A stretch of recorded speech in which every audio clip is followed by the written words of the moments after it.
हमें कृपा करना नाचो नायक त्रिभुवन नाचो नायक जगन्नाथ हे सबके सब स्वामी हे सबके सब स्वामी प्रभु जगन्नाथ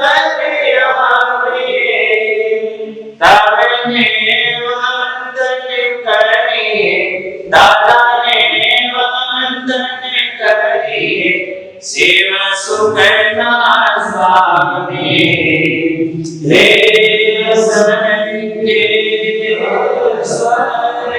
स्वामी बोले शंकेश्वर भगवान की जय बोले भगवान की जय बोले महावीर स्वामी भगवान की जय बोले दादा गुरुदेव की जय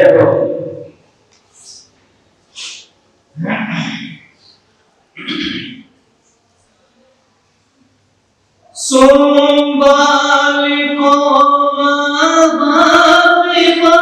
से बाल तेरा नम करे नेमों की माती जेम आवे तेम सोन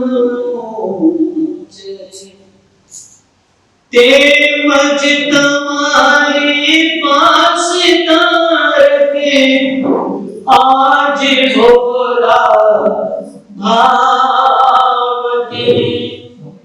जय बनो तेऊ करो तेरे मां कसम को जय बनो तेऊ करो तेरे मां कसम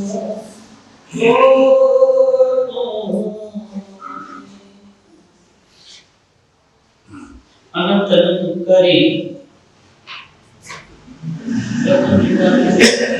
श्री आदिनाथ प्रभु परम आराध्य परम कृपालु मोक्षाधारी परमात्मा श्री शंकेश्वर पार्श्वनाथ प्रभु चरण कीर्तन कर वर्तमान शासनाधिपति श्रवण भगवंत महावीर प्रभु के पावन चरण भाव सहित सादर श्रद्धा पूर्वक वंदना। विश्व शताब्दी के महान प्रभावक कलिकाल कल्पतरु प्रातः संध्या स्मरणीय अभिधान राजेंद्र महापौर सचिता हेमाचार्य प्रभु श्रीमद विजय राजा राजेंद्र श्री स्वर्गीय महाराज से पट्ट परंपरा को देवत्वमान करने वाले उपकारी समस्त आचार्य भगवंत जीवन निर्माता पूज्य गुरुदेव श्री देवकर विदेही महाराज से उपकारी समस्त पूज्य के पावनतम चरण कमलों में भाव सहित सादर श्रद्धा पूर्वक वंदना। विराजित परम पूज्य मालव के श्री वरिष्ठ पिलास श्री देशचंद्र विदेही महाराज से उपकारी समस्त पूज्य के पावनतम चरण वंदना। पुण्य साथियों चरण कीर्तन कर परमात्मा महावीर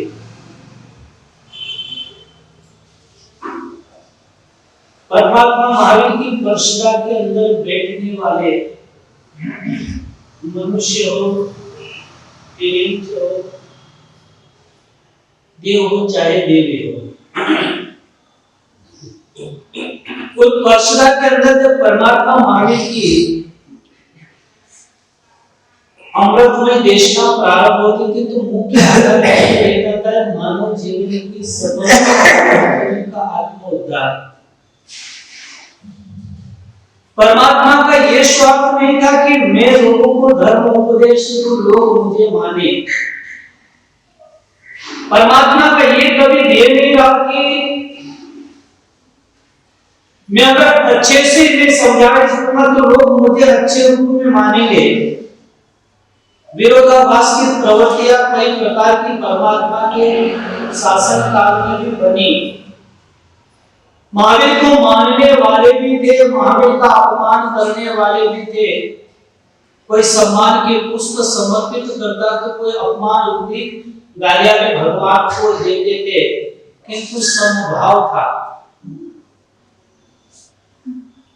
परमात्मा के मन में कभी नहीं आया कि ये मुझे सम्मान दे रहा तो मैं इसे, ये मेरा विशेष या विशिष्ट व्यक्ति है, मैं इसे अपने घर को बुलाऊं, इसे अपने पास में इसको मान सम्मान दिलाऊं। जैसे हमारे यहाँ पर होता है कि कोई भी श्रेष्ठी आता है उनका सम्मान करते, ये हमारी परंपरा है। पर हम जो छद्मस्त लोग हैं, हम तो अल्पज्ञ, हमने कई प्रकार की कुरीतियां कहो, कुप्रवृत्ति कहो, कई प्रकार की हमें मनभेद भी है, मतभेद भी है, कई तरह की विपरीत परिस्थितियां हमारे सम्मुख और सामने भी, और हम स्वयं इसका एहसास करते, पर वहां ऐसा नहीं था। महाराजा आओ तो भी भगवान की वही दृष्टि, रंग आए तो भी भगवान की दृष्टि, सम दृष्टि। इसीलिए तो परमात्मा को सागर वर गंभीरा सदा सिद्धि मोहम्मद शब्द, इसलिए तो परमात्मा को सागर वर गंभीरा किए। कई तरह की प्रवृत्ति वाले व्यक्ति आने के बावजूद भी परमात्मा का एकमात्र ध्येय था, एकमात्र उद्देश्य था। एक वट वृक्ष किसी उद्यान के अंदर हम गए, मन में कई तरह की विपरीत परिस्थितियां, मन में कई तरह की विचार का आगमन, अच्छे विचार भी है, बुरे विचार भी है, अच्छा भी सोचते, बुरा भी सोचते, पर व्यक्ति परेशानियों में आ गया। विकट परिस्थितियां हमारे सम्मुख आकर के खड़ी, मन अशांत जाकर के हो गया। सोचा कहीं न कहीं सकून जाकर के मिलेगा, अपने घर में सकून नहीं मिला तो मित्र वर्ग के साथ में रहे, वहां सकून नहीं, परिवार के बीच में रहेगा तो वहां भी सकून नहीं, व्यापार में भी कहीं सकून नहीं मिला तो सोचा चलो थोड़ा घूम करके आ जाता हूं। घूमने के लिए उद्यान में गया, बड़ा सुंदर वहां पर बोर्ड लगा हुआ, उद्यान का नाम लिखा हुआ। अंदर जाकर के देखा, थोड़ी बहुत हरियाली दिखाई दी, एक वृक्ष देखा था, बड़ा बहुत विशाल वृक्ष था, पर उस वृक्ष को देखने के देखा ये बड़ा विशाल वृक्ष है, पर न तो उस वृक्ष के ऊपर पत्तियां थी, न फूल थे, क्योंकि छाया दे नहीं सकता था, के समान था, बड़ी बड़ा इतना विशाल कई जगह उसने जाकर के रोक रखी थी, था बड़ा, फिर भी न उसके अंदर से महक आ रही थी, न पत्तियां दिखाई दे रही थी, न पुष्प दिखाई दे रहा था, वृक्ष जरूर था। अब विचार करो कि पहले मन अशांत है, मन में कई तरह के प्रश्न कूद रहे, मन में कई तरह के विचार का आवागमन, मन अशांत था, शांति की खोज में तो उस वृक्ष के नीचे में गया, पर वहां पर कुछ नहीं दिखाई दिया। विचार करो वहां बैठना पसंद करेंगे क्या? न फल थे, न फूल थे, न पत्तियां थे, कुछ नहीं, वहां पर जाकर के सकून नहीं मिलता। थोड़ा आगे बढ़े, एक छोटा वृक्ष था, पर वृक्ष के ऊपर पुष्प भी लगे हुए थे, पत्तियां भी लगी हुई थी, फल भी जाकर के लगे हुए थे, और सुंदर महक आ रही थी, था छोटा। हम उस वृक्ष के नीचे जाकर के बैठना इसलिए पसंद करेंगे कि वहां मुझे छांव भी मिल रही है, फल भी जाकर के मिल रहा है, हम उसके नीचे जाकर के बैठना पसंद करेंगे। इसी चीज को परमात्मा माने हमारे जीवन से जाकर के घटाया तो बड़ा बन जाओ, तो उस के वृक्ष के समान जीवन मत बनाना। अन्यथा बड़े हैं, कोई पास में आना पसंद नहीं करेगा, कोई बोलना पसंद नहीं करेगा, कोई आपके पास में छोटे मन करके रहना और छोटे मन करके इतने सुवास प्राप्त करके इतने सुंदर महक जाकर के फैलाना, हर व्यक्ति जाकर के ये प्रशंसा करे मैं फलानी चंदी के पास में बैठूंगा, कहीं न कहीं अशांत मन वहां पर मेरा शांत हो जाएगा, मैं विपरीत दिशा के अंदर चल रहा हूं, सही दिशा का मार्गदर्शन करवा दूंगा, कहीं न कहीं विपरीत परिस्थितियां मेरी है तो प्रतिकूल परिस्थितियों को अनुकूल बनाने का सामर्थ्य, भले उसके पास विभव नहीं हो, भले उसके पास धन नहीं हो, किंतु प्रेम तो है, सम्मान तो है, वहां पर जाकर के अच्छा समाधान तो जाकर के मिलेगा। भगवान महावीर की दृष्टि में इसीलिए परमात्मा को समभाव की दृष्टि वाली मानते हैं। वहां पर धन और दौलत की कीमत नहीं, आपको समर्पण की क्रियाओं के भाव है। परमात्मा महावीर के प्रति समर्पण रखने वाले लाख संपत्ति श्रीनिक महाराज के पास में जाकर के, किंतु गुणानुवाद श्रेणी से ज्यादा पुण्य करते हैं, उसके पास वैभव नहीं था, किंतु श्रेणी महाराज के पास में संपत्ति थी, आस्था थी, विश्वास था कि परमात्मा महावीर मुझे गिरा सकते हैं। पुण्य का समर्पण और श्रेणी की आस्था, तभी तो जाकर के इतिहास, जब भी भगवान महावीर की समर्पण की कई इतिहास लिखा जाता है तो शायद श्रेणी पुण्य श्रावक जैसे कई ऐसे श्रावक के जिनके बिना इतिहास अधूरा है, हम भी समर्पण भाव के साथ में जीवन यात्रा को आगे बढ़ाने का सामर्थ्य और जुटाए। कल भी हमने प्रवचन श्रृंखला के अंदर सुना कि हम जैसा करेंगे क्यों भला बुराई करें, क्यों भला हम, क्योंकि हमें पता नहीं है, हम जानते नहीं वर्तमान की हालत कुछ समय की अभी अनुकूल परिस्थितियां बनी है, किंतु 2 वर्षों का अंतराल ऐसा हमारे बीच रहेगा, हमें हमारे बीच में रहने वाला या हमारे समकक्ष रहने वाला, हमारे समान रहने वाला कब किस वक्त कौन किस घड़ी में हमारा साथ, तो शायद इस लोक में हमारा जन्म होना, इस तपोभूमि पर हमारा जन्म होना, क्योंकि एकमात्र भारत क्षेत्र है जिसे तपोभूमि, कहीं हम अमेरिका चले जाओ उसे तपोभूमि, लंदन, इंग्लैंड, शिकागो, इन भूमियों को तपोभूमि कहा ही नहीं जाता है, क्योंकि हम इस ऐसे माँ के आचरण में जाकर के बैठे जिससे भारत माँ कहा जाता है। जब तपोभूमि भगवान महावीर का ऋषभ देव से लगा करके अंतिम तीर्थंकर भगवान महावीर की तपस्थली को राम कृष्ण महावीर इन सबकी तपोभूमि जाकर गिरे, ऐसी तपोभूमि में हमारा जन्म होना यानी हमारा पुण्य का जन्म, और इस तपोभूमि में हमें श्रेष्ठ पुण्य मिला, यानी हमारे श्रेष्ठ पुण्य का कर्म है, और जब जैन धर्म हमें जब मिला तो समझो हमें पुण्यानुबंधी पुण्य का हमने अर्जन किया है, तो उस पुण्यानुबंधी पुण्य को कई क्षीणता की करने का प्रयत्न करें। श्रेष्ठ परमात्मा महावीर की देशना हमें किस तरह से प्रेरित करती आई, श्रवण करते हैं। परम पूज्य श्री राष्ट्रीय देशचंद्र विजय जी महाराज साहब के मुखारविंद से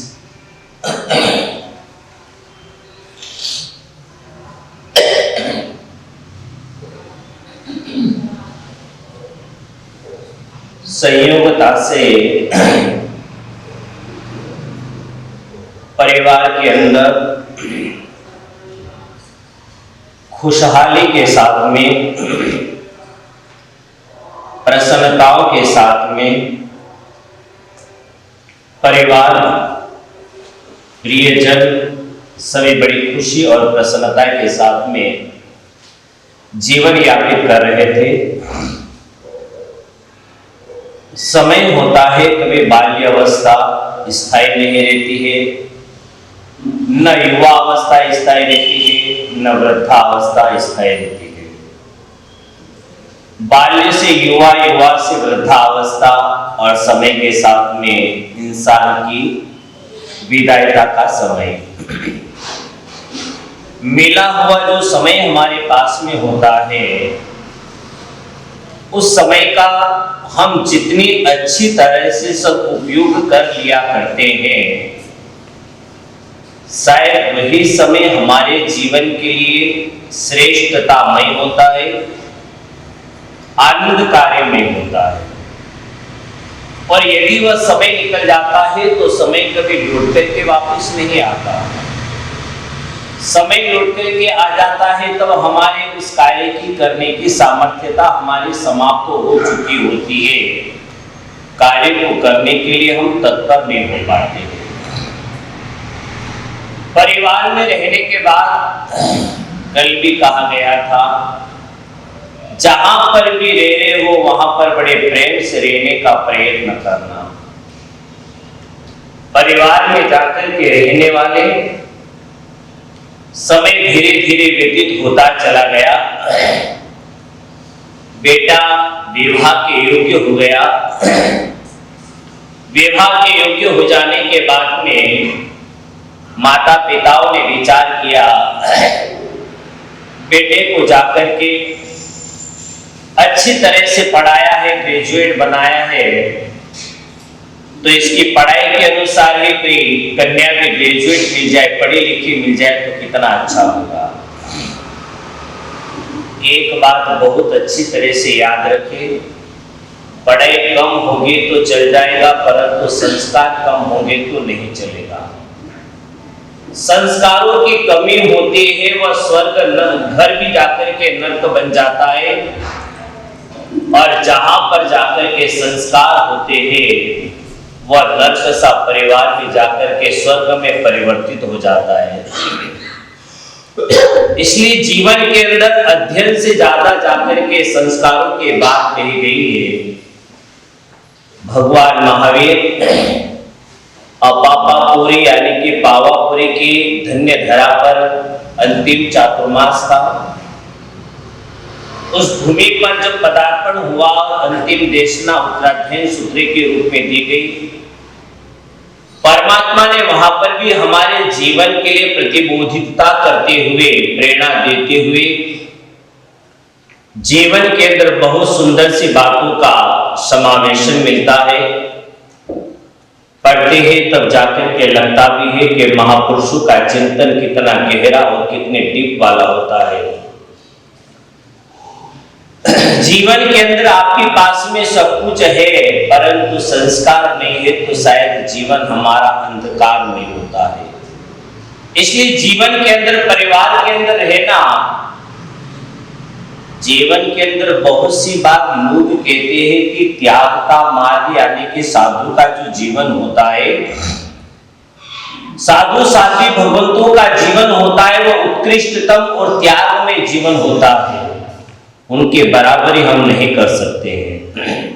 बिल्कुल अपनी जगह बात यह सत्य है, इसमें कहीं पर भी गलत नहीं है, परंतु कभी कभी अन्य भी ग्रंथों को जाकर के पढ़े तो पता चलेगा गृहस्थ जीवन भी कोई साधारण जीवन नहीं है। गृहस्थ जीवन में रहने के बाद में जीवन जीना आ जाए तो गृहस्थ जीवन भी संत से बढ़कर के हुआ करता है, परंतु जीवन जीने की कला होना चाहिए। आपके पास में दौलत है, शोहरत है, आराम से आप जीवन जी रहे हैं, परंतु जीवन जीने के बाद में, परिवार में रहने के बाद कहा गया कि परिवार में रहने के बाद में यदि आत्मीयताओं की भावना बनी हुई रहती है, सम्मानता की भावना बनी हुई रहती है, तो गृहस्थ जीवन भी कोई साधारण जीवन नहीं होता है, और गृहस्थ जीवन को चलाना भी कोई साधारण सी बात नहीं होती है। गृहस्थ जीवन की इस नाव को लेकर के चलना, इसमें भी अनेक समस्याएं आती है, अनेक प्रकार की आपदा आती है, अनेक प्रकार की विपदा आती है, अनेक प्रकार की समस्याएं आती है, परंतु परिवार में रहने के बाद में पूरे परिवार के नेतृत्व करने की कला यदि आ जाए और गंभीर बनने की कला आ जाए, प्रत्येक बातों के घूंट को पीने की ताकत आ जाए, तो शायद आपका परिवार भी स्वर्ग बन सकता है। बहुत सी बार घर के अंदर बड़े होते हैं, उनके जीवन के अंदर यदि सहनशीलता नहीं होती है, गंभीरता नहीं होती है, किसी भी प्रकार की बात होती है तो बात सुनने की क्षमता नहीं होती है, वह घर टूट जाया करता और बिखर जाया करता है। और घर का बड़ा सदस्य, छोटे हो चाहे बड़े, सभी की बात सुनने के बाद में जो गंभीर बनकर के प्रति उत्तर देने के बजाय हर बात को समझने का प्रयत्न करता है और यह सोच लेता है मुझे जवाब नहीं देना है, मुझे कार्य ऐसा करना है मेरा परिवार टूटे नहीं। शायद यह सोचकर के वह कार्य करता है तो परिवार भी स्वर्ग जाकर के बन जाया करता है। माता पिताओं के स्वप्न तो बड़े लंबे होते हैं, सजोए होते अपने संतानों के लिए, परंतु जिन जिन के लिए जाकर के स्वप्न सजोए होते हैं, वक्त पर कभी कभी इतना गहरा भाव दे देते हैं, इतनी गहरी चोट दे देते हैं कि जीवन भर तक माँ बाप के आंखों के आंसू कभी समाप्त नहीं होते हैं। बेटा विवाह के योग्य हो गया था, माता पिता ने सोचा कि श्रेष्ठ कन्या के साथ में विवाह किया जाए, ग्रेजुएट पढ़ी लिखी बेटी लाई जाए, लेकर के आए, विवाह हो गया। लाने के बाद में परिवार के बीच में रहती है वह कन्या, परंतु अभी पूर्व में ही कहा पढ़ाई कम होगी तो चल जाएगा, संस्कार कम नहीं होना चाहिए। कन्या का आगमन तो हुआ, परंतु उस कन्या ने जाकर के मात्र पढ़ाई करी थी, संस्कारों को कभी भीतर उतारा नहीं था, वह संस्कारवानता के रूप में बनी नहीं थी। परिवार में आने के बाद में समय कुछ निकलता है कि पिताजी का स्वर्गवास हो जाता है।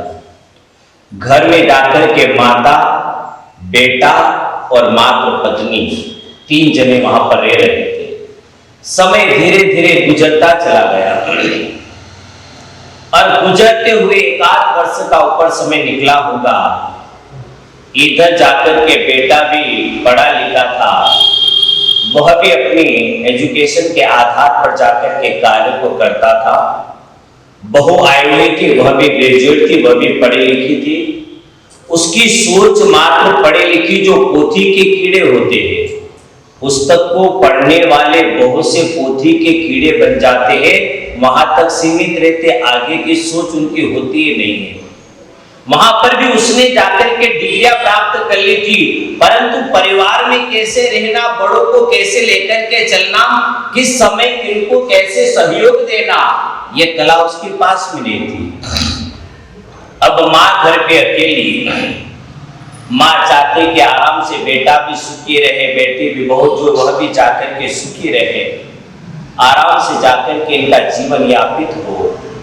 माँ धीरे धीरे जो बनता वह काम करती रहती और सोचती कि जाकर के घर में इन लोगों को तो कार्य रहता है, ये अपनी नौकरी पर जाते हैं, ड्यूटी पर जाते हैं, छोटा मोटा काम जो घर का मैं ही क्यों ना कर लिया करूं, क्योंकि मैं यूं ही बैठी रहूंगी तो शायद धीरे धीरे मेरा शरीर ही जाकर के कमजोर होगा।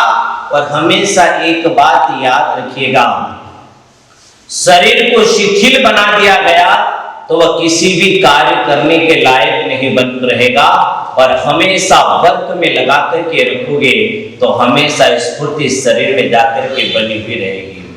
अपने आप को कभी कमजोर मत समझो, अपने आप को कभी निराश मत समझो।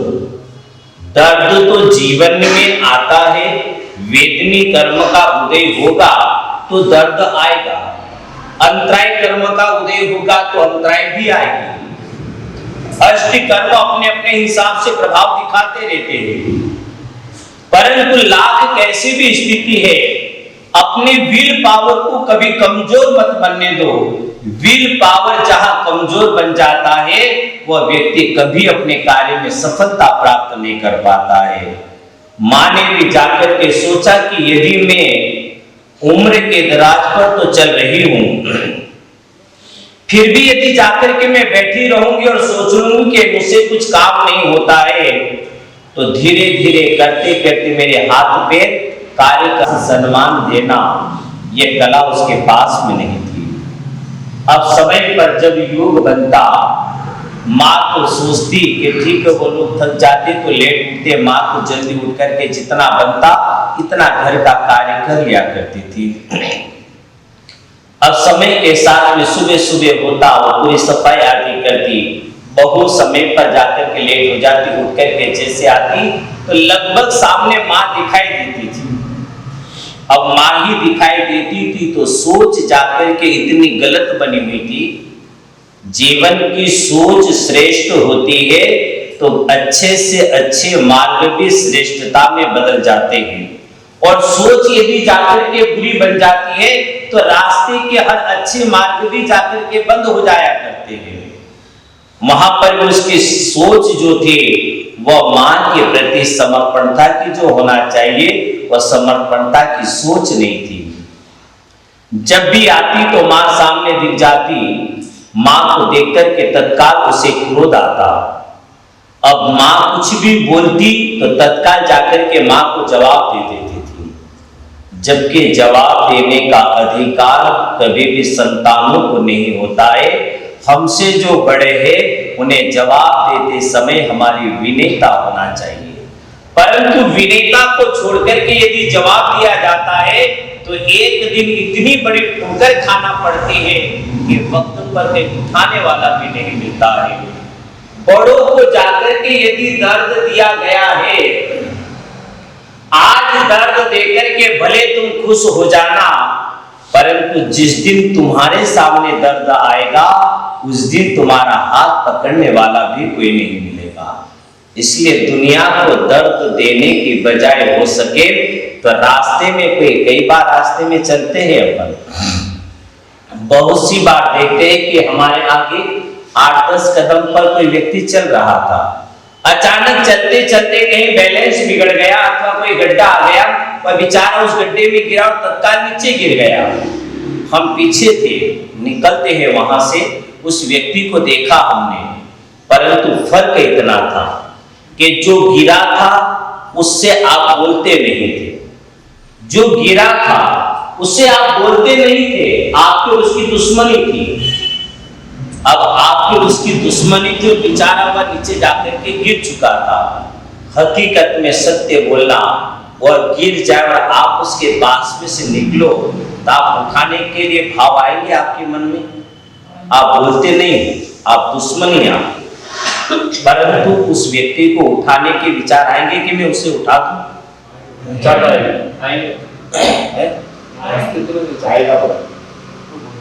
नहीं आए, पहले आप नक्की कर लो। नहीं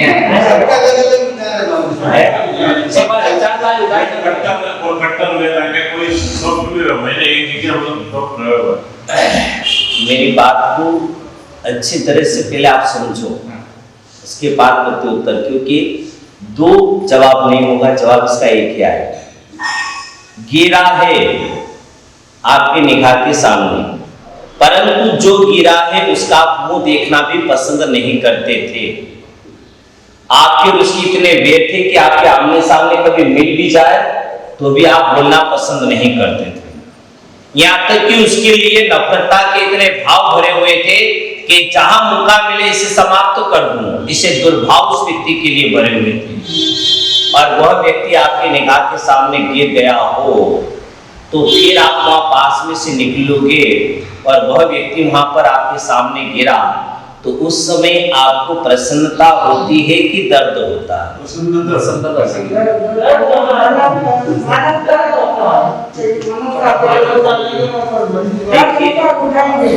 मानवता की बात यहाँ नहीं आ रही है। मानवता की यदि बात होती तो आपके उसके झगड़े ही नहीं होते।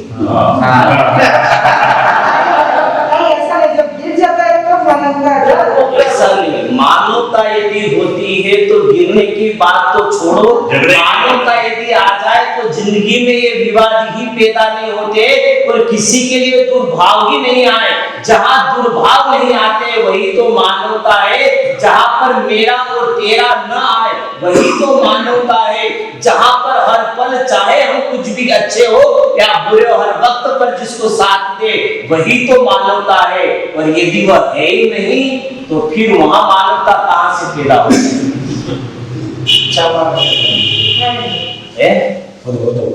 तो अपना दुश्मन है अच्छा हुआ वो उस समय भाव हमारे देखिए बोलना संतों के सामने सहज है कि उठा लेंगे, परंतु सत्यता कभी निगाह के सामने उस समय पता चलेगा कि हकीकत में उसे उठाते कि नहीं उठाते हैं। वास्तविकता की स्थिति तो यह होती कि चलो मान लेते कि आप कहते हैं कि उठा दे, परंतु चलो मान लिया कि आप कह रहे हो कि हम उठा ले, आप कह रहे हो कि मानवता की दृष्टि से उठा लिया, चलो आपकी भी बात मान लेता हूँ। अब ये बात है कि आपने उसको उठा लिया, उठाने के बाद में हॉस्पिटल में जाकर के इलाज करवा दोगे, मानवता का मर गई वापस। तकलीफ उठा भी लिया, लेकिन वो भी इसने धक्का दिया, हाथ भी लगाया पैर करके बोलेगा। या तो फिर आपको अपने आप पर विश्वास नहीं है, या सामने वाले के प्रति जाकर के आपको अविश्वास है, दो में से कोई बात है। अब आप कह रहे हो कि हम उठा लेंगे तो वो कहेगा कि धक्का दिया, तो फिर आपके मन में दो बात चल रही है कि उठाने जाएंगे तो उठा लिया तो यह कहेगा कि मेरे को धक्का दिया, तो स्पष्ट हो गया कि आप उठाओगे नहीं, ये तो क्लियर ही हो गया ना। आप ही बोल रहे कि उठाने गए तो वह कहेगा कि इसने धक्का दे दिया, तो फिर आप इसका स्पष्ट आपका जो है घूम फिर करके जवाब आया है, परंतु जवाब तो यही हुआ कि कहीं वह हमको न कह दे कि तूने मुझे धक्का दिया, इसका मतलब स्पष्ट हो गया कि उसको आप उठाओगे नहीं। और आप बोल रही है कि मानवता की दृष्टि से, तो मानवता क्या हाथ पकड़कर उठा दिया वहां तक की मानवता थी, उसको हॉस्पिटल ले जाकर के इलाज करवाना मानवता नहीं थी। अपने सामने कोई गिर जाए तो उस टाइम वेट में कुछ भी आपने बताया, हम अपने सामने कोई भी गिर जाए उसकी बात यहाँ नहीं चल रही है, आपके बेटे की बात चल रही है। मेरी भी उठाइए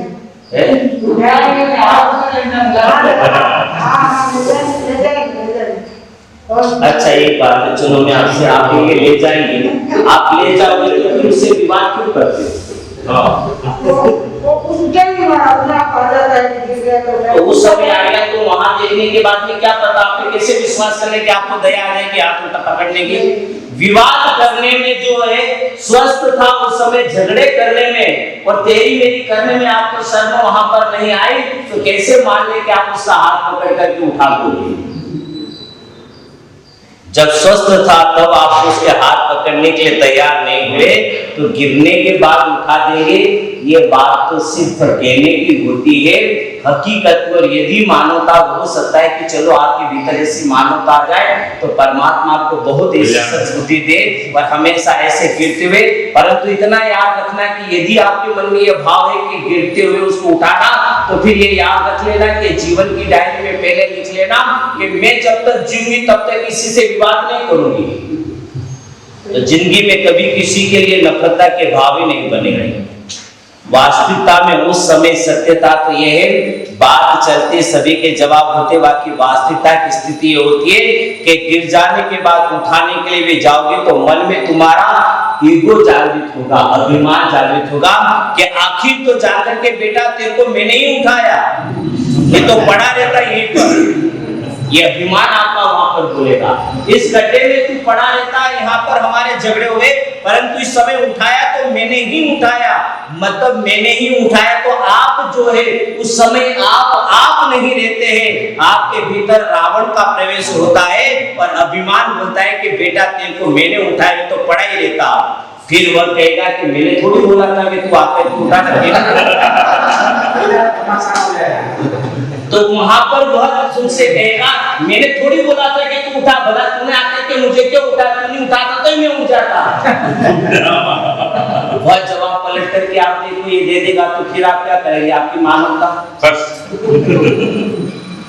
रहेगी उस समय, उसका जवाब यदि ऐसा मिल गया, आपने उठा दिया और उसने कह दिया, आपने उठाने के बाद में कि देखो मेरी मानवता का परिचय देकर के उठा दिया, और उसने तत्काल की दे मेरा हाथ क्यों पकड़ा, तेरे मुझे क्यों उठाया, मैं पड़ा था तेरे को क्या मतलब था? उस समय आपके मन में फिर क्या भाव आएगा? आगे क्या होगा ये क्या नहीं देखेंगे। इसका मतलब ये है कि अभी तक हमें अपने आप पर ही विश्वासता की स्थिति नहीं है।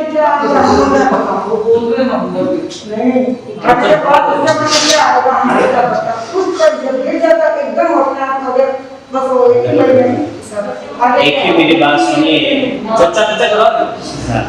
देखिए कि बात जो होती है हमेशा एक बात ध्यान रखिएगा, ये बोलना बहुत सहज है, बड़ा सरल है, परंतु उसमें अभी आप जितना बोल रहे हो ये बहुत सहज और सरल लगता है। यहाँ पर ये बातें बहुत सहज लगती है। हकीकत में जिस दिन ऐसे सामने कोई घटना घटित हो जाए और उस समय आपने किसी को उठा दिया, सामने वाले ने जवाब आपको ये पलट करके जो दे दिया, उस समय आपकी सच्ची मानवता का परिचय होगा। यहाँ पर बोलना बड़ा सहज है।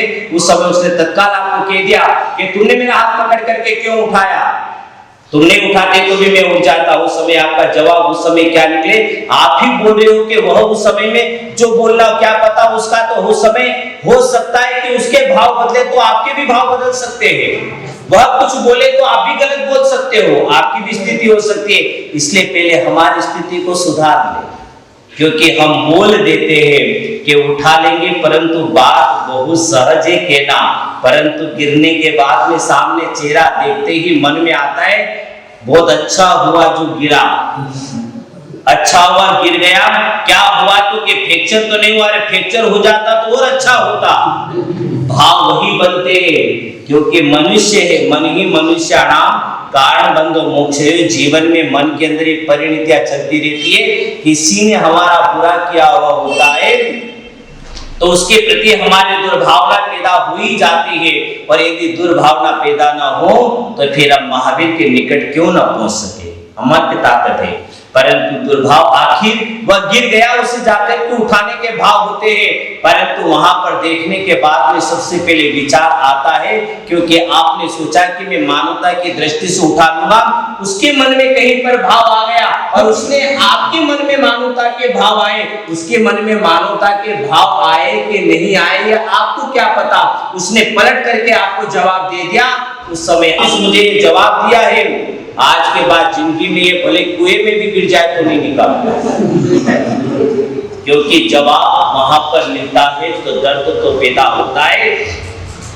उसी प्रकार से जीवन के अंदर जाकर के वह गिर भी जाता है, परंतु गिरने के बाद में देख लेते हैं, परंतु आखिर एक मानवता की दृष्टि से कोई चला भी गया है, परंतु उसके भीतर भी मानवता हो तो काम आती है।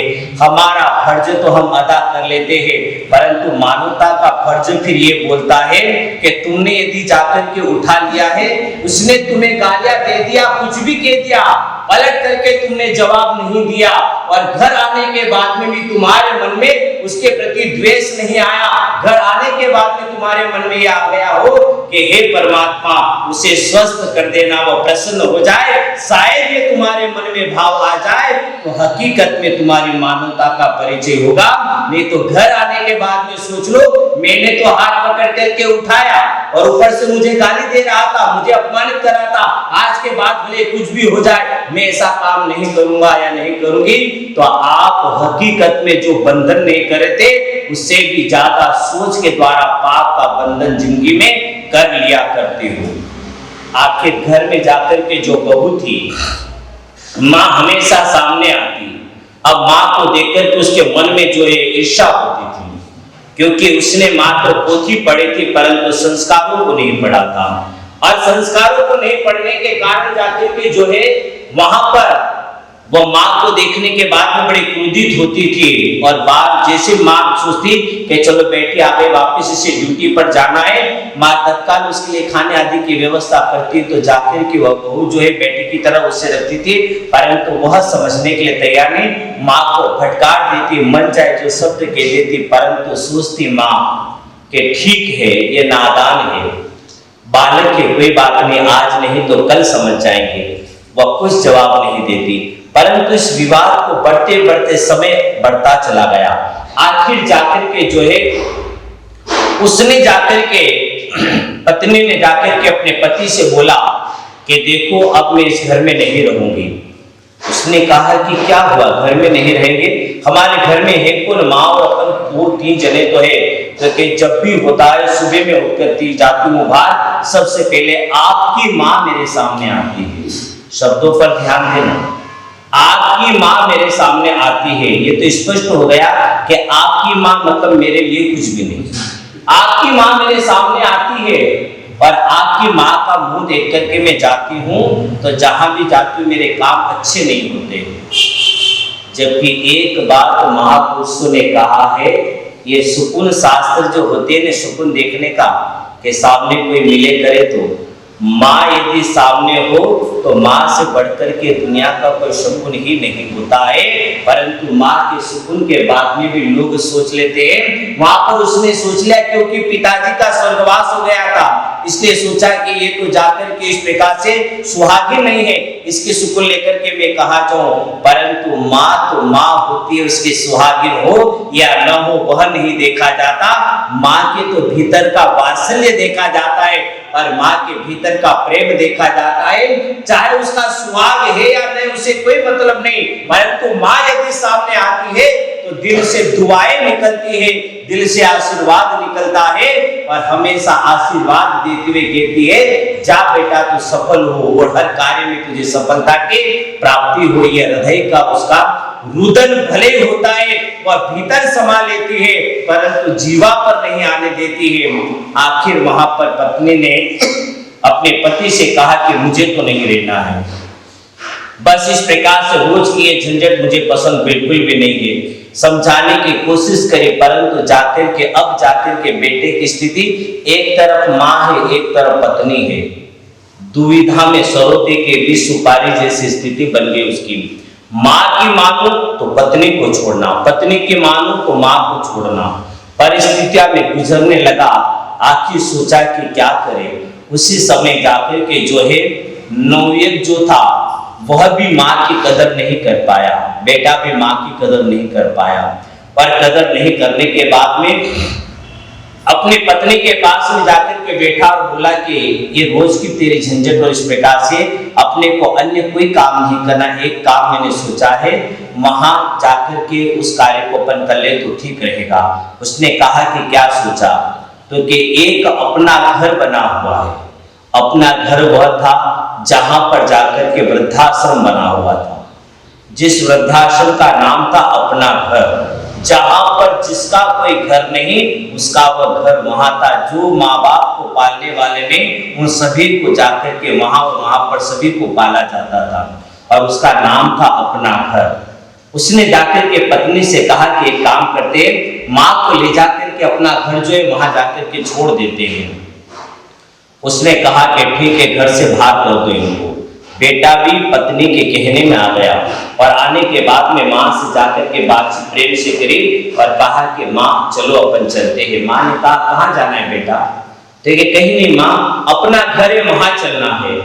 माँ तो बोली थी, माँ ने समझा कि बेटे और बेटी इतना कमाते हैं और भी कुछ घर बना रखा होगा, शायद मुझे वहां ले जा रहे हैं। माँ तत्काल तैयार हो जाती है, माँ को ले जाते हैं और ले जाकर के अपना घर जो था वहां जाकर के जो है उसके लिए अलग से व्यवस्था करवा देते हैं, क्योंकि पैसे की कोई कमी नहीं थी। वहां पर इंचार्ज आदि जो थे उनको पैसे आदि पर्याप्त रूप से दे दिए गए थे, व्यवस्था कर दी गई थी और कहा था कि आप इन्हें रखना। वहां पर वह जाती है, जाने के बाद में कक्ष उसका जो कमरा वहां पर उनके लिए विश्राम आदि की व्यवस्था। उसके बाद में बेटा और माँ जो है बहू वहां से रवाना हो जाते हैं। माँ घंटा भर 2 घंटे का समय निकल जाता है, विचार करते कि शायद बेटा और बहू लौट कर के आएंगे मिलने के लिए, अभी तक नहीं आए। बाहर आती है, बाहर आकर के पूछती कि मेरे बेटा और बेटी अभी तक नहीं आए।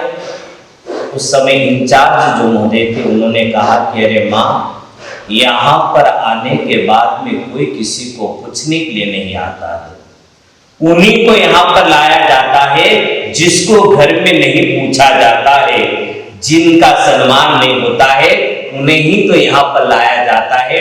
अब आपका बेटा और आपकी बहू कभी आने वाले नहीं है। माँ तो भूली थी, माँ ने कहा कि अरे अपना घर, हमारा घर और हमारे घर में नहीं आएंगे। उसने कहा कि माँ, ये सभी आप लोगों का ही तो घर बना हुआ है और इस घर में लाने के बाद वापिस कोई मिलने के लिए नहीं आता है।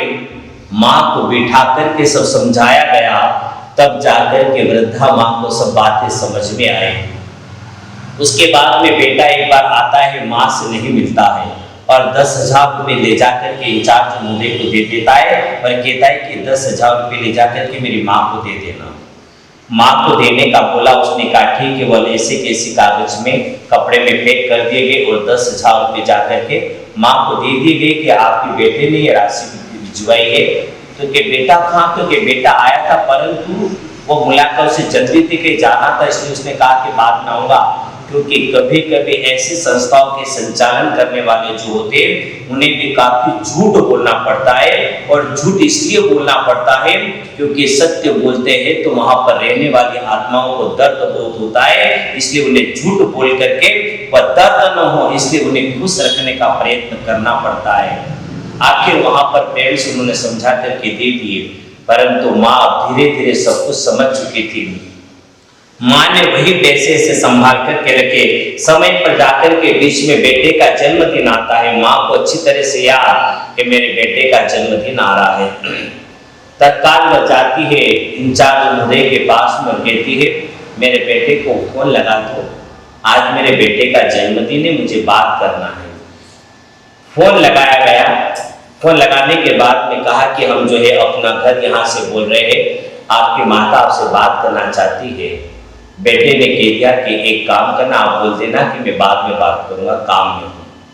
कुछ समय हुआ, फिर माँ ने फोन लगवाया, वापिस लगाया तो उसके बाद में फिर वही जवाब मिला।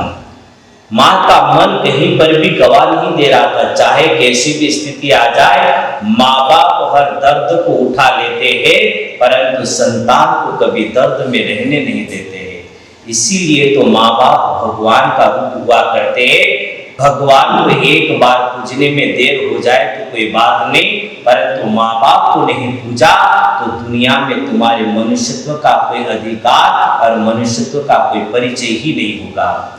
वहां पर जाकर के माँ से रहा नहीं जा रहा था, 5-5 मिनट में फोन लगवाती जा रही थी। इंचार्ज महोदय ने कहा कि अरे माता जी आप बार बार लगा रहे हैं परंतु समय उनको नहीं, तो क्या नहीं, मैं तो आज मेरे बेटे से बात करूंगी क्योंकि मेरे बेटे का जन्मदिन है, उसे याद नहीं होगा परंतु मुझे तो याद है। मुझे जाकर के कुछ भी नहीं, मेरे बेटे को सिर्फ आशीर्वाद देना है। माँ दर्द में पड़ी हुई है परंतु माँ यह नहीं कि मुझे बद्दुआएं देनी है, वहां पर भी मन बोल रहा था मुझे आशीर्वाद देना है। आखिर फोन लगाते उसके बाद उसने कहा इंचार्ज महोदय ने कि भैया एक बार आप बात करो। उन्होंने कहा कि ठीक है आप फोन दो। माँ को जैसे ही फोन दिया उसी समय माँ ने कहा कि बेटा मुझे कोई अधिक बात नहीं करना है, आज तेरा जन्मदिन है, मेरा आशीर्वाद है तेरे को। परंतु बेटे ने तत्काल जवाब दिया माँ अभी मेरे पास समय नहीं है, मैं काम में हूँ, मैं बाद में बात करूंगा। तत्काल फोन पटक दिया जाता है, परंतु माँ वापिस अपने कक्ष में चली जाती है। शायद कभी विचार करना इन बातों पर। जिस जन्मदिन पर माँ ने जाकर के आशीर्वाद दिया उस समय बेटे का जो प्रति उत्तर मिला वह सुनने के बाद उस माँ पर क्या गुजरती है ये तो माँ बाप ही समझ सकते हैं। दर्द के शब्द जिसको मिलते हैं उसी को पता चलता है कि दर्द क्या होता है। वहां पर माँ के सामने जब ऐसे दर्द के शब्द आए, माँ चली गई कक्ष के अंदर। माँ ने सोचा कि कोई बात नहीं, आखिर बेटा है, बोल दिया तो कोई बात नहीं। परंतु माँ अब हताश और निराश हो चुकी थी, हिम्मत हार चुकी थी। ठीक है मेरे बेटे ने मुझे अपना घर के करके लाया, यहाँ पर भी छोड़ करके गया, कोई बात नहीं, परंतु 10,000 रुपए जो थे उसने संभाल करके रखे, उसमें से 1 रुपया भी माँ ने खर्च नहीं किया। संभाल करके बाकी की तो सब व्यवस्था वहां पर थी। उसके बाद में जाकर के जो समय निकलता है और धीरे धीरे स्वास्थ्य अस्वस्थ माँ का होता है। इंचार्ज महोदय ने जाकर के बेटे को समाचार किए कि आपकी माँ का स्वास्थ्य अनुकूल नहीं है, आप आकर के जो है एक बार मिल लीजिएगा। बेटे ने कहा कि जो भी इलाज करवाना है आप मेरी माँ का इलाज करवा दीजिएगा, जो भी पैसा है मैं भिजवा दूंगा, मेरे पास अभी समय नहीं है, मुझे काम है। समय व्यतीत होता चला गया नहीं, परंतु माँ इतनी पढ़ी लिखी नहीं थी। मैंने प्रारंभ में इसे कहा था याद होगा, ज्ञान कम होगा तो चल जाएगा परंतु संस्कार कम होंगे तो नहीं चलेगा। माँ के पास में ज्ञान पढ़ाई कम थी परंतु संस्कार ज्यादा थे।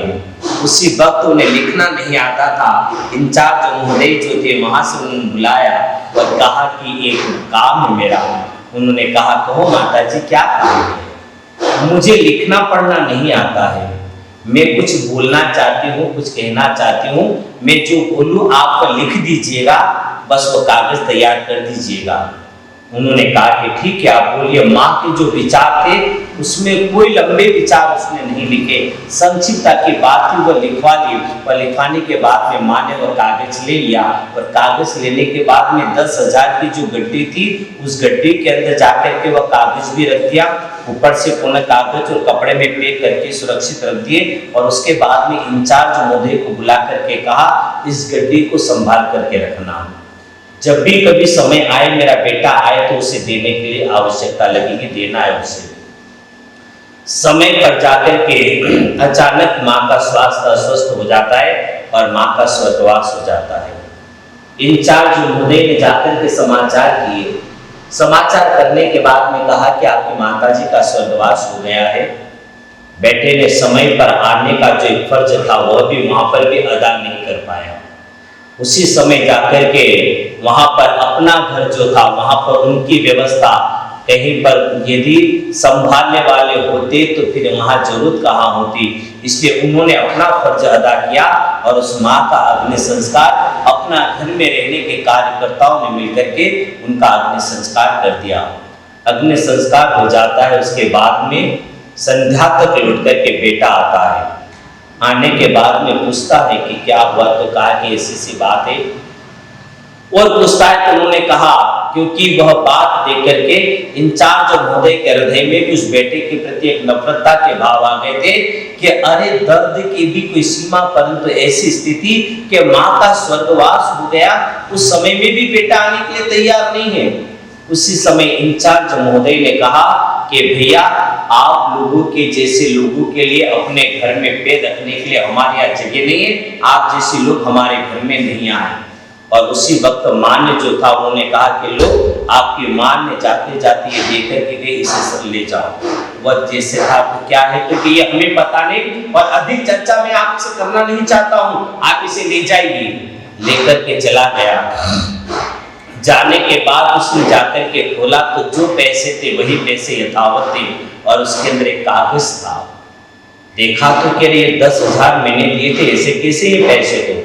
देखा तो पैसे में कोई अंतर नहीं, बरोबर है, परंतु कागज खोल करके देखा, उस कागज में और कुछ भी नहीं था, सिर्फ इतना सा उसने माँ ने लिखवाया था कि बेटा, जो राशि तूने मेरे लिए यहाँ पर रखी थी वापिस वह राशि में तुझे लौटा रही हूँ। और इसलिए तुझे लौटा रही हूँ कि हो सकता है कल तेरी संतान भी ला करके तुझे अपने घर में, कल तेरी भी संतान तुझे अपने घर में ला करके यदि रख देगी तो बेटा, तूने तो मुझे 10,000 दे दिए, परंतु तेरी संतान तुझे पैसे दे या न दे, इसलिए 10,000 तेरे भविष्य में काम आएंगे, इसे तो संभाल करके रखना। उस माँ ने जाकर के वह शब्द जब लिखे, उस शब्द को पढ़ने के बाद जाकर के बेटे के आंखों में आंसू आ जाते हैं। परंतु चाहे वह कितना भी रोले, बहू भी जाकर के रोले, परंतु क्या होना था। जिसने घर को बसाने में जीवन लगा दिया था, जिन बच्चों को पालने के लिए जीवन न्यौछावर कर दिया था, और उन्हीं बच्चे ने जाकर के आज ऐसा कार्य किया, परंतु जाते जाते भी माँ ये प्रेरणा देकर के गई कि बेटा, तूने जो किया तो कोई बात नहीं, परंतु तेरी संतान तुझे पाल पाएगी या नहीं पाल पाएगी, हो सकता है तेरी संतान भी यहाँ पर तुझे लेकर के आएगी। तूने तो पालने के मुझे पैसे दे दिए, परंतु तेरी संतान तुझे पालने के लिए पैसे दे या न दे, इसलिए 10,000 तू संभाल करके रखना, भविष्य में तेरे काम आएगा। आखिर उसे पढ़ने के बाद न तो कोई जवाब था, न कहीं पर प्रति उत्तर भी दे तो किसे दे, क्योंकि जो था वो सब कुछ समाप्त हो चुका था। आखिर जाकर के बेटे और बहू के आंखों में आंसू के अलावा कुछ भी नहीं बचा था। जीवन है, जीवन में अनहोनी घटनाएं अनेक क्या करती है, और जीवन में परिवार के अंदर भी देखते हैं। इसीलिए कहा कि परिवार जो होता है, घर जो होता है, वह साक्षात मंदिर का स्वरूप वहां होता है। जिस परिवार में सदा प्रेम होता है, माँ बाप की जिंदगी में सदा हंसी और मुस्कुराता हुआ चेहरा होता है, हकीकत में वह घर स्वर्ग सा बना हुआ रहता है। कई जगह जाकर के जिंदगी में देखते हैं, कई माता पिताओं की आंखों में आंसू देखने को भी मिलते हैं। आकर के कल भी मैंने एक प्रवचन में एक बात कही थी, घर के कुछ भी बात होती है इंसान किसी से कहे या न कहे, परंतु गुरु से कभी नहीं छिपाता है। संत को जाकर के जरूर कहता है, क्योंकि वहां से कोई रास्ता निकलता है। दुनिया में कई स्थानों पर जाने का अवसर मिलता है, हर घर घर की कहानियां सुनने का अवसर मिलता है। घर घर की कहानी सुनने के बाद में लगता है कि सृष्टि पर जाकर के देखा जाए तो मनुष्य भी है, और कुछ मनुष्य के चोले में दानवता के रूप में भी आज इंसान जी रहे हैं। ऐसे लोग इस सृष्टि पर देखने को मिलते। कई घर ऐसे ऐसे देखे हमने जीवन के अंदर, जहां पर जाकर के माता या पिता का जरा सा भी स्वास्थ्य अस्वस्थ हो जाए तो कहीं पर भी कदम बाहर नहीं जाएगा, बिल्कुल माँ बाप के पास में हमेशा वहीं के में ड्यूटी लगी रहेगी। बस मेरी माँ मेरे पिता को कोई दर्द नहीं होना चाहिए, उनकी सेवा में जीवन में न्यौछावर कर देते हैं। परंतु एक बात यहाँ पर हो सके तो याद रख लेना, माता पिता की सेवा कभी निष्फल नहीं जाती है। माँ बाप की सेवा कभी निष्फल नहीं जाती है। वक्त पर दूसरे की गई सेवा तो निष्फल हो सकती है, परंतु माँ बाप की सेवा एक तो निष्फल नहीं जाती है। दूसरे का आशीर्वाद भले या न भले, परंतु माँ बाप का आशीर्वाद सदा फलता है, और माँ बाप का आशीर्वाद जिंदगी में हमेशा विकास का ही प्रदान करती है। परंतु माँ बाप का सम्मान करना सीख जाए, वहीं पर जाकर के आशीर्वाद मिल सकता है। जिंदगी में आज हम दुनिया के दिल को जीतने की कोशिश तो बहुत ज्यादा करते हैं, दुनिया के लोगों के दिल को जीतने की कोशिश तो बहुत ज्यादा करते हैं, परंतु दुर्भाग्य हमारी जिंदगी का है, हमारे माँ बाप के दिल को हम जीत नहीं पाते हैं। दुनिया के कितने भी दिल को जीत लेना, परंतु माँ बाप के दिल को नहीं जीता तो तुम्हारा जीवन वास्तव में निष्फलता युक्त बन जाएगा। शायद माँ बाप का दिल जीत लिया तो दुनिया के दिल को जीतने की जरूरत ही नहीं रहेगी। माँ बाप का दिल जीत लिया तो उनके आशीर्वाद से दुनिया तुम्हारे चरणों में आकर के गिर जाएगी, और दुनिया तुम्हारा नाम माँ बाप की सम्मानता के रूप में लेगी और कहेगी कि वास्तविकता में माँ बाप की सेवा कैसे होती है सीखना है तो इनसे सीखिए कि माँ बाप को कैसे इन्होंने पाला और जीवन के अंदर कैसे संवारा। जीवन को ऐसा बनाने का प्रयत्न करें ताकि जीवन हकीकत में आनंदकारी बन सके।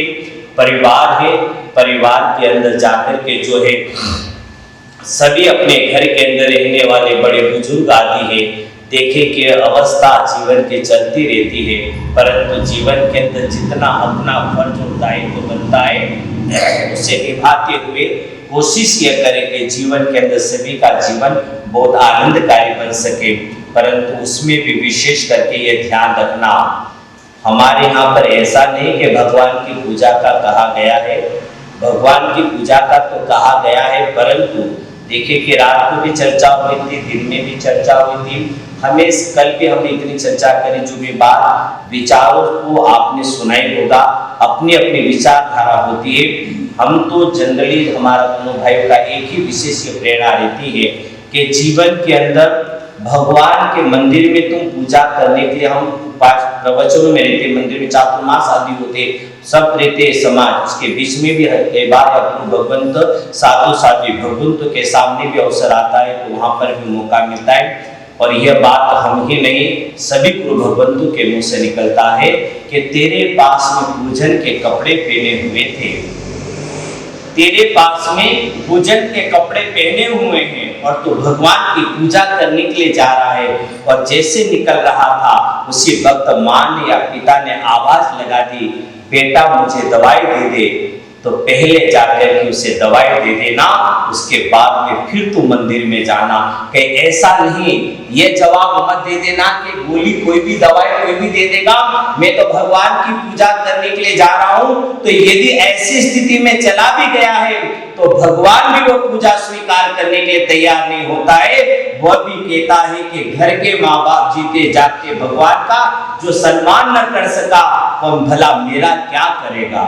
वह भी इनकार करते हैं। इसलिए जीवन में जागते जीते जागते परमात्मा का स्वरूप, यह हमारे परमात्मा के स्वरूप में माता पिता होते हैं, परिवार के बड़े बुजुर्ग होते हैं।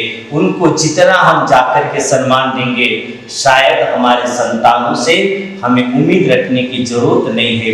हम यदि जाकर के देंगे तो समय पर मिलेगा, क्योंकि हर विद्यालयों में जाकर के ये बातें पढ़ने को या सीखने को नहीं मिलती है। ये तो प्रैक्टिकल ज्ञान घर में पैदा होता है। आप यदि अपने माँ बाप को प्रणाम करोगे तो आपकी संतान भी आपको प्रणाम करेगी। आप कभी अपने माँ बाप को प्रणाम नहीं करोगे, पर आप यदि जाकर के सोचो कि मेरी संतान मुझे प्रणाम नहीं करती है, कहां से करेगी? क्योंकि आपने कभी अपने माँ बाप को प्रणाम नहीं किया, तो आपकी भली संतान आपको प्रणाम कहां से करेगी? बड़े दुर्भाग्य की बात तो तब होती है कि कभी कभी हमारे चातुर्मास शादी भी होती है, शेष काल में कहीं जगह जाने का होता है।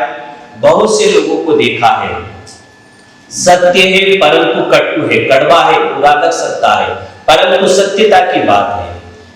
जीवन के अंदर बच्चों को लेकर के माता पिता आते हैं और बच्चों को लेकर के आते हैं, कभी कभी 5-5, 7-7 साल के बच्चे बोलने वाले होते हैं अच्छी तरह से जवाब, क्योंकि आज के समय में बच्चे जो तर्कवादी इतने पैदा हो गए कि उनके जवाब जो पर वो तर्क करते, तो आप भी जवाब नहीं दे सकते हो। वहां पर जाकर के माँ बाप खड़े हो जाते हैं, माँ बाप जाकर के इस प्रकार से खड़े रहते और बेटे से कहते महाराज साहब को वंदन कर। बेटा तत्काल जवाब दे देता है कि मुझे कह रहे वंदन करो तो आप क्यों खड़े, आप क्यों नहीं करते हो? ये सत्य है। उस समय आपके पास में क्या जवाब है? आपको बोलने की जरूरत ही नहीं रहेगी। आप झुकना सीख जाओगे, वह अपने आप झुकना सीख जाएगा। परंतु दुर्भाग्य हमारा यह है, हम झुकना पसंद नहीं करते हैं, दूसरे को झुकाने की प्रेरणा जरूर देते हैं। यही तो हमारी जिंदगी का दुर्भाग्य है। इसलिए जीवन में सम्मान पाना है तो सम्मान देना सीख जाओ, समय पर सम्मान भी मिलता रहेगा। महापुरुषों के पावनकारी कृपा सदा बरसती रहे और पूज्य गुरु के पावनकारी कृपा से आप समस्त परिवार के अंदर स्नेह, आत्मीयता, प्रेम का संचार होता रहे। बड़ी प्रसन्नता से परिवार आप सभी का खुशहाली के साथ में व्यतीत हो और पूरा परिवार आनंद की अनुभूति का एहसास करे। इन्हीं मंगलतम भावनाओं के साथ में अपनी वाणी को विराम। साथ ही कल हमारा यहाँ पर आने का योग बना, उसके बाद में आप लोगों की विनती को ध्यान में रखते हुए, क्योंकि इन क्षेत्रों में साधु साध्वी भगवंतों का विचरण नी के बराबर ही होता है, परंतु कल हम लोग रहे यहाँ पर, आज का भी अब जो है स्थिरता रही अभी यहाँ पर है। परंतु कल हमने देखा कि सुबह, दोपहर और शाम के समय में जहाँ लगनता होती है, हकीकत में पानी का अर्थ महत्व वही समझ सकता है जो प्यासा होता है। भोजन का महत्व भी वही समझ सकता है जो भूखा होता है। इसलिए जीवन के अंदर कल हमने बहुत ही प्रसन्नता हुई, सुबह, दोपहर और शाम तीनों समय में समय पर आकर के चर्चाएं करना, बैठना, आकर के जानकारी और उसके बाद में मान्यता भले अपनी जगह, परंतु एक फर्ज के नहीं, हमारे यहाँ पे संत आए हैं, उनकी व्यापक भक्ति का ध्यान रखना यह हमारा फर्ज है। और इस प्रकार की सुंदरतम भावना आप समस्त यहाँ पर परिवारों के अंदर हमने देखी, उससे देख कर के बहुत ज़्यादा प्रसन्नता हुई, बड़ा आनंद मिला। साथ ही आप लोगों की भक्ति, आप लोगों का प्रेम, साथ ही सभी प्रकार की चर्चा, दोपहर में भी, शाम को भी, सभी चर्चाओं को करते समय बड़ा आनंद सा महसूस हुआ और आपकी भावनाओं के ध्यान में रखते हुए आज की स्थिरता रही है यहाँ पर। अब दोपहर में भी जो चर्चा के लिए जैसी आपकी अनुकूलता, अभी उसके बाद में कल का विहार जो रहेगा यहाँ पर 26 तारीख को आपका प्रवेश है, आज 21, 23 तारीख आप पर विहार करेंगे तो 24 को नंदीगुड़, एक दिन नंदीगुड़ 25 को करेंगे तो 26 को मैसेज पहुंच जाएंगे। एक दिन का हमारे को एक समय देखिएगा। बात ऐसी है कि आप भी जानते हैं कि अभी प्रवचन के पूर्व हमारी एक बात थी, आपने बताया था कि 20 किलोमीटर पर जगह है, बताया था 20 किलोमीटर पर जगह है। अब एक बात है, आपको मालूम है, हाँ 18, 19 भी समझ लो, जो भी समझ लो, परंतु जो भी मुकाम है आपने देखा, और उसके बाद में आगे की यात्रा हमारी जो चली उसमें भी आपने देखा है कि इधर घाट की 19 किलोमीटर की चढ़ाई, उसके बाद में फिर 19 किलोमीटर का बिहार, बस कल आए तो हमारा 9-9.5 किलोमीटर के आसपास का ही रहा।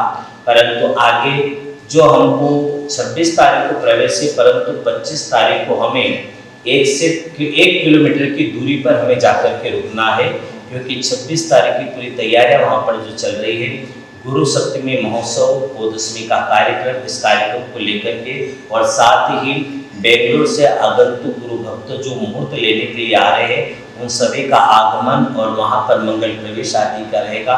तो हम 1 किलोमीटर दूर हमें 24 तारीख किसी भी 25 तारीख को जो है वहाँ पर पहुँचना ही है। 26 तारीख को फिर हम वहाँ पर प्रवेश करेंगे, और उसके बाद में किलोमीटर में जो है फिर हमें किलोमीटर 20 किलोमीटर से ज़्यादा लेना पड़ेंगे, 2-3 बिहार, तब जाकर के होता। परंतु अब थोड़े किलोमीटर हमारे कम रहे तो अनुकूलता रहेगी, क्योंकि बिहार का रास्ता अभी जो चल रहा है, इस रास्ते में भी फिर 10-10 किलोमीटर पर हमारे विश्राम रहेंगे।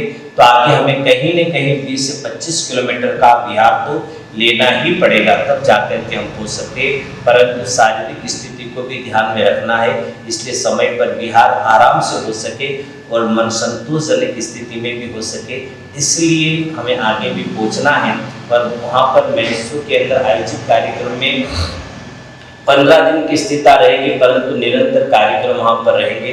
वहाँ पर गोदशमी, गुरु सप्तमी और गुरुदेव का वहाँ पर राजश्री महाकथा का एक आयोजन रखा गया है, जो सप्तदिवसीय गुरुदेव के जीवन चरित्र पर प्रवचन का चलेगा सतला वहाँ पर। उस कार्यक्रम को करवाने के बाद में फिर बेंगलुरु की ओर, बेंगलुरु पहुँचने के बाद तो बेंगलुरु में निरंतर कार्यक्रम, वहाँ पर प्रतिष्ठा, दीक्षा आदि के कार्यक्रम है, और उन्हें पूर्ण करने के बाद में 15 फरवरी को हम लोग वहाँ से जो निकलेंगे, उसके बाद हमारी जो यात्रा रहेगी, तो वह यात्रा बेंगलुरु से 1200 किलोमीटर की जो यात्रा रहेगी मोहनखेड़ा तीर्थ तक, उसमें हमें कहीं पर अधिक भी चलना पड़ेगा, 25 भी रहेगा, हो सकता है बीच में कभी 30 भी लेना पड़ेगा, तब जाकर के अप्रैल महीने तक पहुँचना है। पर अभी तो कुछ थोड़ा ठंडा वातावरण है, परंतु जनवरी के बाद में फरवरी मार्च के आसपास पहुंचने के बाद में तो गर्मी प्रारंभ हो जाती है, लंबा सफर भी है।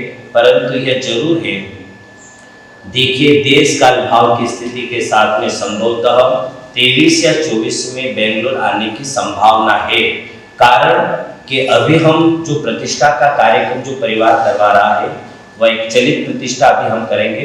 उसके बाद एक ही परिवार से द्रव्येश्वर गुरुदेव के मंदिर का निर्माण, उपाश्रय का निर्माण आदि वह करवाएंगे वहाँ पर, और उसके बाद में जो है उस कार्यक्रम को वापस प्रतिष्ठित करने के लिए व्यवस्थित रूप से उसके लिए पुनः आने का योग, और इधर चातुर्मास के भी अभी हमारे बेंगलुरु, नेल्लूर, मद्रास आदि के शेष रहे हुए हैं, तो समय पर पुनः 23-24 तक आने का रहेगा।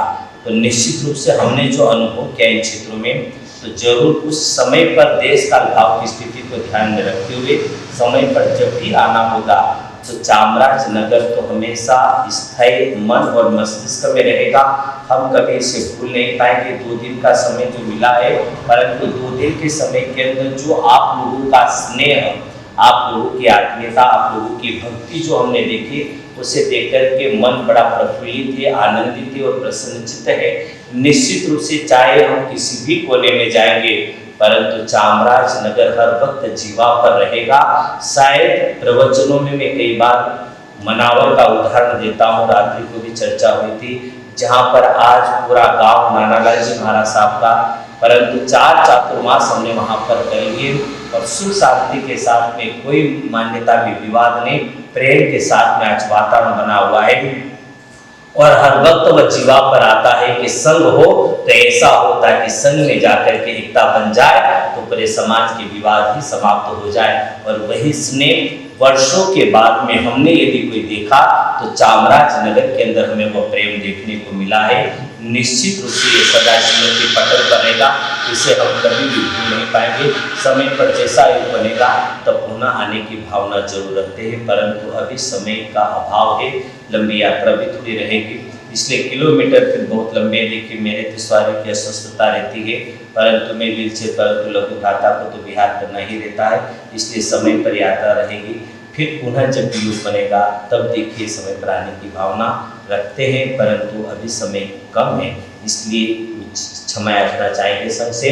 परंतु इस अवधि में आप लोगों का प्रेम, स्नेह भाव और भक्ति और गुरु की प्रति एक समर्पणता का आप लोगों ने जो परिचय दिया, उसके लिए हमारे बंधु द्वय की ओर से आप समस्त परिवार को तहे दिल से बहुत बहुत बहुत साधुवाद प्रेषित। समस्त परिवार फले फूले उन्नति को प्राप्त करे, सदा स्वस्थ निरोगी रहे और जीवन में खुशहाली का वातावरण आपके परिवार में सदा बरकरार बना हुआ रहे। ऐसे परमात्मा एवं महापुरुषों से आपके उज्जवल भविष्य की मंगल कामना करते हैं।